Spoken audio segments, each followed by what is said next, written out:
पछिल्लो समय जब जिन्दिया आन्दोलन भयो त्यसपछि प्रत्यक्ष कार्यकारी प्रधानमन्त्री तथा प्रत्यक्ष कार्यकारी राष्ट्रपतिको मुद्दा निकै उचालियो। यो मुद्दाका विशेष गरी केही फाइदाहरू र केही बेफाइदाहरू छन्। त्यो विषयमा आज हामी विशेष कुरा गर्नेछौँ। त्योभन्दा पहिला सबैभन्दा पहिला नेपालमा प्रत्यक्ष कार्यकारीको मुद्दा उठायो भने माओवादीले हो।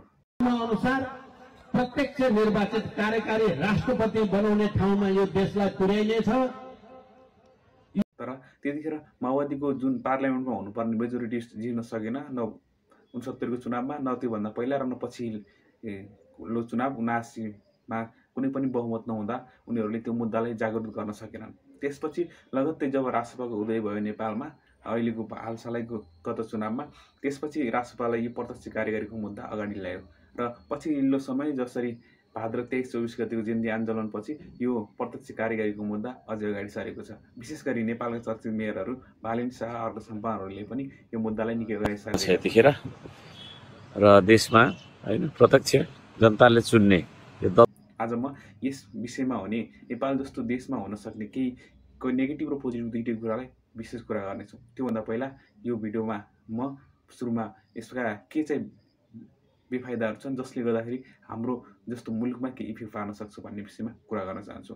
सबभन्दा पहिलो नेपालमा यसको इफेक्ट हुने भनेको, यसले कमजोरी भनेको रिस्क अफ पपुलिजम हुन्छ, जहाँ उनीहरूले रिस्क उठाउँछन् र त्यसले गर्दाखेरि पपुलिस्टको रिस्क हुने तर एक्चुअल ओभरको नहुने हुँदा त्यसमा व्यक्तिवादी प्रवृत्ति बढी हुनसक्छ। यो एउटा बेफाइदा भयो। त्यस्तै अर्को भनेको कन्फ्लिक्ट पार्लियामेन्ट हुनसक्छ। भनेको मतलब जब कुनै एउटा पार्टीबाट प्रत्यक्ष जितेर आएको कार्यकारी र एउटा पार्लियामेन्टबाट बहुमत भएको पार्टी बिच चाहिँ एउटै पार्टी नभयो भने चाहिँ, यदि कन्डिसनमा अहिलेको लागि मानौँ एमालेको पार्टीले चाहिँ प्रत्यक्षबाट प्रधानमन्त्री जित्यो र काङ्ग्रेसको पार्टीले चाहिँ पार्लियामेन्टमा बहुमत ल्यायो भने त्यहाँ चाहिँ कन्फ्लिक्ट हुनसक्छ र देशमा फेरि पनि यताको कार्यकारी र उताको कानुन निर्माणमा बाधा विवाद हुन चान्सेस बढी हुन्छ। त्यसैले एउटा यो पनि डिमेरिट हुनसक्छ। अर्को भनेको एक्सपेन्सिभ र कम्प्लेक्स हुन्छ सिचुएसन। जस्तै इलेक्सनको टाइममा के हुन्छ भने तपाईँको देशभरि जानुपर्ने हुन्छ प्रत्यक्ष निर्वाचनको लागि, निर्वाचित कार्यकारी प्रमुखको लागि र देशभरि प्रचारको लागि, त्यसको लागि धेरै धनराशि खर्च हुन सक्छ। त्यसको बेफाइदाहरू पछि हुन चान्सेस पनि हुन जान्छ।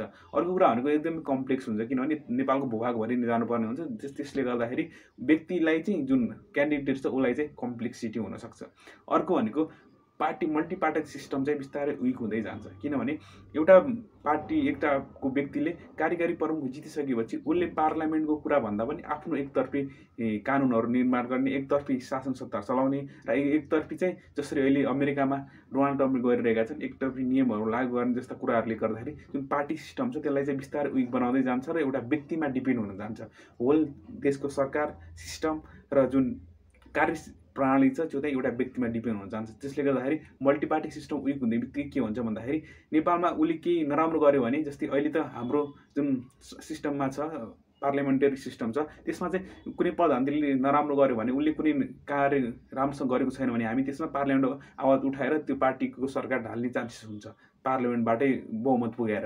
तर जब हामी प्रत्यक्ष निर्वाचन जान्छौँ त्यहाँ भने चाहिँ उसले 5 वर्ष अथवा 4 वा 5 वर्षको लागि फुल्ली म्यान्डेट लिएर आएको हुन्छ। त्यसमा त कुनै पनि व्यक्तिले केही गर्ने अवस्था हुँदैन। त्यसैले गर्दाखेरि अटोक्रेट हुने, एकात्मक शासन प्रणाली हुने चान्सेस चाहिँ बढी हुनसक्छ। अर्को पोलिटिकल डिभिजनहरू हुनसक्छ, किनभने जब हामी प्रत्यक्ष निर्वाचनमा जान्छौँ हामी जस्तो देशमा कयौँ जातहरू छन्, कति धर्म छन् र कति धेरै तराई पहाड हिमाल भनेर बासिन्दाहरू पनि छुट्टा छुट्टै छन्। यसो गर्दाखेरि तिनीहरूमा डिभिजन हुने चान्सेस चाहिँ बढी हुनसक्छ, किनभने जब नागरिक शिक्षित हुँदैनन् भने उनीहरूलाई मान्छे मेनिपुलेट गर्न सक्छन् र त्यो व्यक्तिवादी धारणामा परिवर्तित हुनसक्छ र बिस्तारै पपुलेसन डिभिजनका आधारमा, जातिका आधारमा, क्षेत्रीका आधारमा त्यो डिभिजन हुने चान्सेस चाहिँ बढ्न जान्छ। यी थिए केही नेगेटिभ कुराहरू जसले चाहिँ नेपाल जस्तो देशमा जब हामी एजुकेसनबाट अझै जुन ग्रामीण भेगहरू छ उनीहरूलाई डाइरेक्ट हामीले के गर्न खोजिरहेका छौँ, के हुन्छ भन्ने कुरा बुझाउन सकेनौँ भने त्यसले चाहिँ मान्छेलाई एउटा व्यक्तिवादी सोचमा गएर चाहिँ एउटा नराम्रो इफेक्ट पनि पार्न चान्सेस छ। कुरा गरौँ प्रत्यक्ष कार्यकारीका केही फाइदाहरू। यसको प्रमुख फाइदा भनेको को जुन लेगिटिमेसी छ, जुन कानुनी दायरा र छ त्यो चाहिँ इन्क्रिज भएर जान्छ र त्यसको चाहिँ काम गर्ने क्षमता र एक्सन अन टाइम चाहिँ हुन चान्सेस चाहिँ बढी हुन्छ। उसले चाहेको समयमा जे पनि गर्न सक्छ। जस्तै अहिलेको पार्लियामेन्ट्री सिस्टममा के हुन्छ भन्दाखेरि कुनै पनि पार्टीको बहुमत आएन भने 2 या 2 भन्दा पार्टीले बाट सरकार बनायो भने चाहिँ उनीहरूले के गर्ने चान्सेस हुन्छ भने उनीहरूको आफ्नो एजेन्डा अनुसार चाहिँ उसलाई कार्य गर्नुपर्ने भने त्यो दबाब हुनसक्छ। तर जब प्रत्यक्ष कार्यकारी भइसकेपछि उसलाई फ्रिडम हुन्छ र उसले आफूले गर्न चाहेका विकासका कामहरू गर्न सक्छ। एउटा फाइदा यो भयो। अर्को भनेको एक्जिक्युटिभ अथोरिटी चाहिँ यसमा चाहिँ स्टेन हुँदै जान्छ। भनेको मतलब तपाईँको जुन एक्सन अन द टाइम हुनुपर्ने कुरा हो, एक्जिक्युट हुनुपर्ने त्यो चाहिँ एकदमै फास्ट हुन्छ र त्यो बिस्तारै स्टेन हुँदै जान्छ। हामीले मल्टी पार्टम सिस्टममा भर पर्नु परेन। त्यसपछि जे कुरा एक्सन लिन चाहेको छ त्यो उतिखेरै आफ्नो अथवा आफ्नो सिस्टम अथवा आफ्नो क्याबिनेटबाट गर्न सकियो। अर्को भनेको चाहिँ जुन हाम्रो पोलिटिकल स्टेबिलिटी चाहिँ एकदमै इन्क्रिज हुँदै जान्छ। किनभने अहिलेको जस्तो हाम्रो पार्लियामेन्ट्री सिस्टम छ, यसमा भएको जस्तै दुईवटा पार्टी बनेर यस्ता बहुमत पुगेन भनेर एउटा पार्टी मिलेर अर्को पार्टीसँग फेरि कोल्याब गर्ने, अथवा जस्तै अहिले हाम्रो नेपालमा भएको थियो पहिला एमाले काङ्ग्रेस, फेरि एमाले माओवादी, फेरि माओवादी काङ्ग्रेस भए जस्तो त्यो कोल्याबरेसन हुने चान्सेस कम हुन्छ। त्यसो भइसकेपछि एउटा 4 देखि 5 वर्षको लागि स्थिर सरकार हुन्छ। त्यसो भइसकेपछि गभर्मेन्ट आफैमा पोलिटिकल्ली स्टेबल हुने चान्सेस आफै भनेको पब्लिक इम्पावरमेन्ट हुन्छ। भनेको मतलब तपाईँहरू पब्लिकहरूलाई चाहिँ अब के गर्ने कुरा के गर्छु भनेका छन्। जस्तै चुनावमा कुनै पनि क्यान्डिडेटले म यो गर्छु भनिसकेपछि उनीहरूलाई पब्लिकहरूलाई चाहिँ यो गर्छ है भन्ने कुरामै उनीहरूलाई पहिल्यै अवेरनेस भइसकेको हुन्छ र त्यो कुरामा पब्लिकले बेला बेला घचघच्याउन सक्छ। त्यसले गर्दाखेरि चाहिँ उनीहरूलाई चाहिँ पब्लिक अवेरनेसमा पनि वृद्धि हुँदै जान्छ। अर्को कुरा भनेको जुन पार्टी मल्टी पार्टी सिस्टम, जुन पार्टीको डोमिनेन्स छ अहिले नेपाली राजनीतिमा, जसरी एउटा पार्टीको बढी सिट छ भने उसले पार्लियामेन्टमा जे पनि गर्न सक्छ अथवा त्यो सरकार बनाउन सक्छ, सरकार ढाल्न सक्छ। हालसालैमा त जसरी एमाले र काङ्ग्रेसको जुन फर्स्ट र सेकेन्ड नम्बरको पार्टीहरू मिलेर जस्तै सरकार बनाए र त्योभन्दा पहिला माओवादीसँग गरेर यो 2-3 वर्षको कार्यकालमा 2-3 वटा सरकारको कोल्याब भयो। यसले गर्दाखेरि जुन पार्टी डोमिनेन्ट पार्लियामेन्ट्री सिस्टम छ नेपालमा त्यो चाहिँ बिस्तारै कम हुँदै जान्छ। त्यसैले कुनै पनि व्यवस्थामा कुनै पनि तन्त्रमा आफ्नो आधारभूत विशेषताहरू हुन्छन्। त्यसैले केही कुराहरू व्यक्तिवादीमा पनि डिपेन्ड हुँदै जान्छ। जसरी अहिलेको पार्लियामेन्ट्री सिस्टमलाई पनि एउटा एकदमै राम्रो तरिकाले व्यक्ति चाहिँ राम्रो हुने भने चाहिँ यो एकदमै राम्रो हो। किनभने समानुपातिक मुद्दाहरू उठाएका छन् र कुनै पनि व्यक्तिलाई प्रायोरिटाइज गर्नुभन्दा कुनै व्यक्तिलाई पनि एउटा सर्वोच्च पद दिनुभन्दा एउटा सामूहिक कोल्याब हुन चाहिँ एउटा राम्रो कुरा हो। तर यसले नेपालमा जुन पोलिटिकल स्टेबिलिटी दिन सकेन र जनताहरूले दोस्रो स्टेप्स खोजिरहेका छन्, जुन हो प्रत्यक्ष कार्यकारीको माग हो।